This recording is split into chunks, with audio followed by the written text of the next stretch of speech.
तो आज के टाइम पे जो स्कूल्स है और ये स्कूल की जो सिस्टम बनाई गई है वो भी कहीं ना कहीं ब्रिटिशर्स ने बनाई गई है। उसके पहले हमारे यहाँ पे गुरुकुल्स थे। बिल्कुल। तो ये सारी जो फिलॉसफीज़ है और वो ये सारे जो शास्त्रज है वो तो तभी भी एग्जिस्ट करते होंगे और बिल्कुल। वो गुरुकुल्स में वो पढ़ाते होंगे।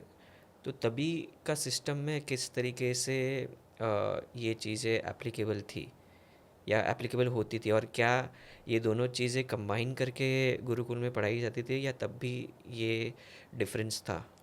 तो जो गुरुकुल सिस्टम थी, पहले ये था कि जीवन के 25 साल पढ़ाई करो। लेकिन पढ़ाई का तरीका क्या था कि जो शिक्षक हैं या जो ब्राह्मण्स होते थे वर्ण हम्म। व्यवस्था में, वो पढ़ाई करवाते थे। जो राजा का बेटा था वो राज्य करना सीखता था, हम्म। तो उसको जो उसकी गवर्निंग राजनीति हम्म।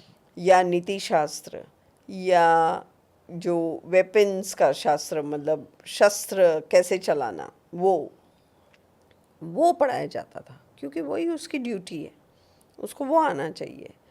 और जो वैश्य का बेटा था, वाणिज्य जो करते हैं, उसको बिजनेस सिखाया जाता था।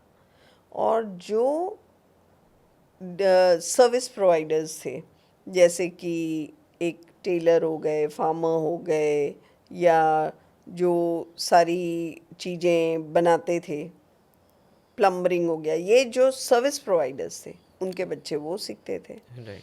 तो क्लियर कट कर्म का डिवीजन था। हम्म। गुरुकुलों में उनके लिए कास्ट बेस्ड गुरुकुल होते थे, मतलब हम्म। ये कास्ट ना धर्म से कुछ लेना देना नहीं है।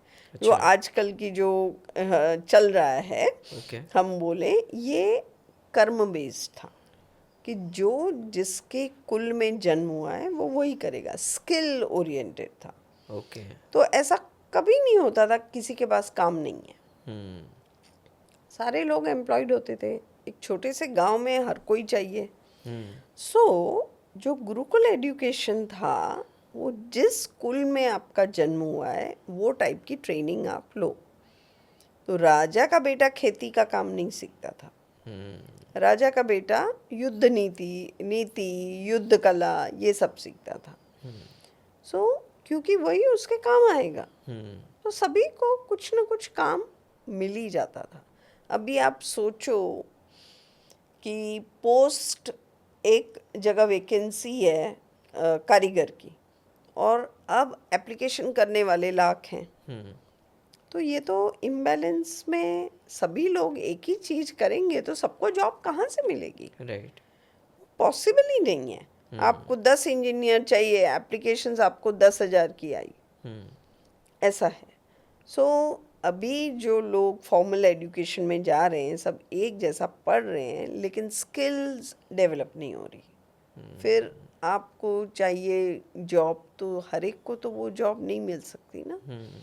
सो जो भारत का पारंपरिक गुरुकुल सिस्टम था, उसमें स्किल बेस्ड, आपके कर्म बेस्ड जॉब होते थे। हम्म। हम्म। और अब सब सोचते हैं कम मेहनत करो और पैसा ज़्यादा। तो जो पुरुषार्थ करने की स्किल है वो हमारी जा रही है।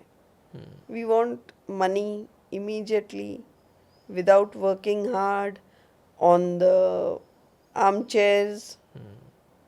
ऐसे कॉफ़ी टेबल पे मुझे सब कुछ मिल सकता है, कभी नहीं राइट। होगा वो। So actually we should teach in school all this things, the facts of life, right. Moral values, कि राइट। आप ये सब करेंगे और सबको कोई स्किल दो, जो आज की एजुकेशन सिस्टम में इंट्रोड्यूस किया गया है। न्यू एजुकेशन पॉलिसी में जो है ना, एनईपी में, ये स्किल ओरिएंटेड जो प्रोफेशंस हैं इनको राइट। बहुत ही इन्होंने इंट्रोड्यूस किया है, क्योंकि वही आगे जाके काम आएगा। आपको कितने जॉब्स मिलेंगे? राइट। अभी आप देख रहे हैं कई कई फैक्ट्रीज़ में जहाँ वर्कहॉलिक हो रहे हैं, उनके लिए योग के सेशन रख रहे हैं, ध्यान के सेशन रख रहे हैं। जापान में ये हो रहा है। Correct. So over working is not good. आप ज़्यादा प्रोड्यूस करके सेल क्या करेंगे? Correct. Correct. So there has to be balance.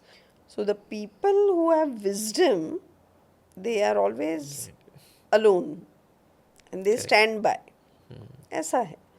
So they know how to use science और how to use धर्म. उनको मालूम है तो वो बैलेंस रखेंगे. जो बैलेंस रखेगा वो सुखी रहेगा.